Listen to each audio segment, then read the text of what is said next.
आइए त्रिघात समीकरण को बहुत आसान तरीके से हल करना सीखते हैं। देखिए त्रिघात समीकरण है ना, तो इसको क्या करेंगे, हम इसका 3 खंड बनाएंगे। कितना खंड? 3 खंड। पहला 1 लेंगे तो दूसरा का क्या लेंगे? 2।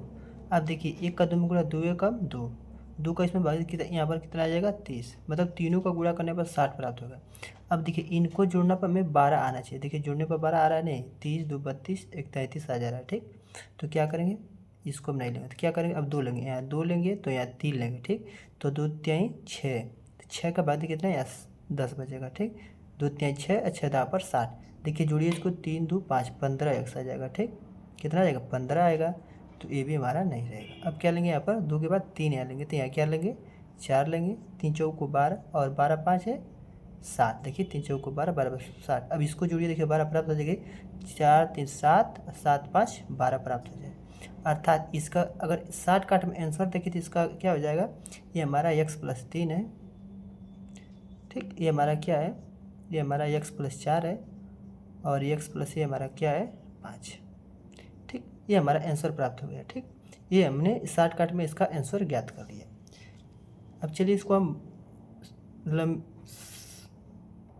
आइए भी इसे हम भाग विधि से हल करते हैं। देखिए अब इसमें क्या करेंगे, x+ का 3 का भाग देंगे तब ये कट जाएगा, x+4 का भाग देंगे तब ये कट जाएगा, x+5 का भाग देंगे तब भी कट जाएगा। ठीक, यानी था आप ऐसे नहीं ज्ञात करते, क्या करते हैं यहाँ पर खाली x बराबर 1 रखते, फिर -1 रखते, 2 रखते, -2 रखते।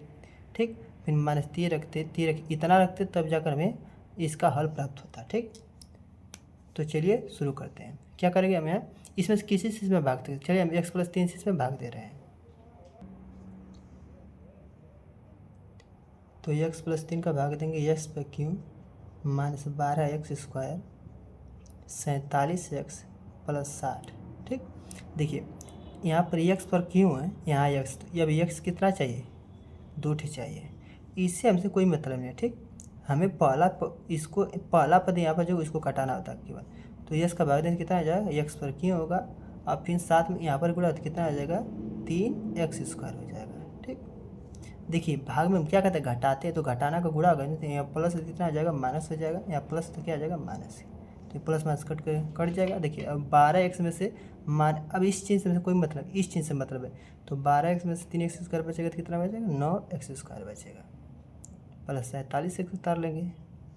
अब देखिए हमें क्या चाहिए, यहाँ पर यहाँ एक है, 1x है, यहाँ 9x² चाहिए, तो क्या करें, यहाँ पर 9 दे दीजिए। अब क्या देखिए, यहाँ 1x है, यहाँ 2x चाहिए, तो 1x और दे दीजिए, कितना आ जाएगा, देखिए 9x² हो जाएगा, यहाँ 9 3 27 और x।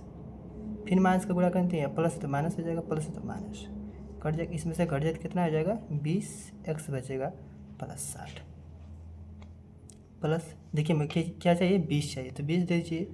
देखिए हमें 1x चाहिए, यहाँ पर एक x चाहिए, यही तो केवल 20 से गुणा करते हैं, तो कितना हो जाएगा, 20x हो जाएगा, और 20 तिहाई 60। भाग में क्या होता है, माइनस से गुणा करेंगे, यहाँ पर प्लस में यहाँ प्लस है, प्लस माइनस गुणा है माइनस, यहाँ प्लस से माइनस गुणा तो कितना आ जाएगा, माइनस। ये पूरा कट कर कितना आ जाएगा हमारा, 0। तो देखिए हम x+3 में क्या करेंगे, इसको इसमें क्या कर देंगे, गुणा कर देंगे, तो फिर हमारा मान वही प्राप्त हो जाएगा। तो देखिए हमारे द्विघात समीकरण बन गया। अब द्विघात समीकरण हल कर देंगे,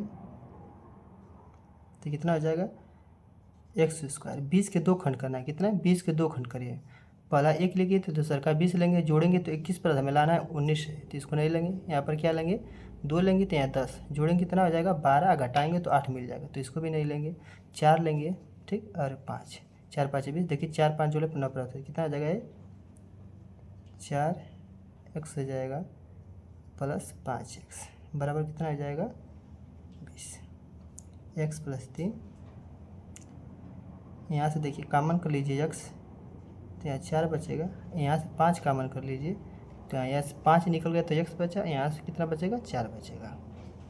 अब देखिए x+4 x+4 दोनों जगह कॉमन है, तो कॉमन कर लीजिए, तो कॉमन कर लेंगे तो जब ये दोनों आपस में क्या हो जाएंगे, जाकर जुड़ जाएंगे,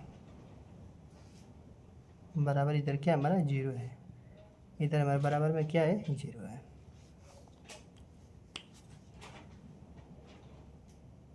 तो देखिए हमने क्या किया, इसका हमने हल प्राप्त कर लिया है। यहाँ पर x+3 ज्ञात करना है हमें। ठीक, x+3, देखिए इसको रोक लेंगे। ठीक, इसको क्या करेंगे, हम रोकेंगे तो ये दोनों क्या हमारे, ये दोनों हमारे गुणा में तो इधर आकर भागे में हो जाएंगे, तो भाग दिया जाएगा जीरो में, तो सब जीरो हो जाएगा। तो x + 3 बराबर क्या बचेगा, जीरो। तो इधर -3। उसी प्रकार इसको रोक लेंगे, x + 4 को इस बार रोकेंगे, इन दोनों को गुणा में तो भेज देंगे, इधर क्या आ जाएगा भाग में, इसमें भाग दिया तो जीरो हो जाएगा। तो x + 4 बचेगा, कितना बचेगा, जीरो। तो इधर -4।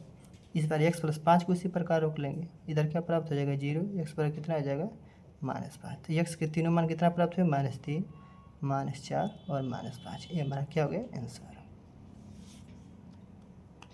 देखिए इस सवाल को दो तरीके से हम और हल कर सकते हैं। क्या, इस सवाल को हम दो तरीके से और हल कर सकते हैं। आइए उन दो तरीकों से हम इसे हल करते हैं।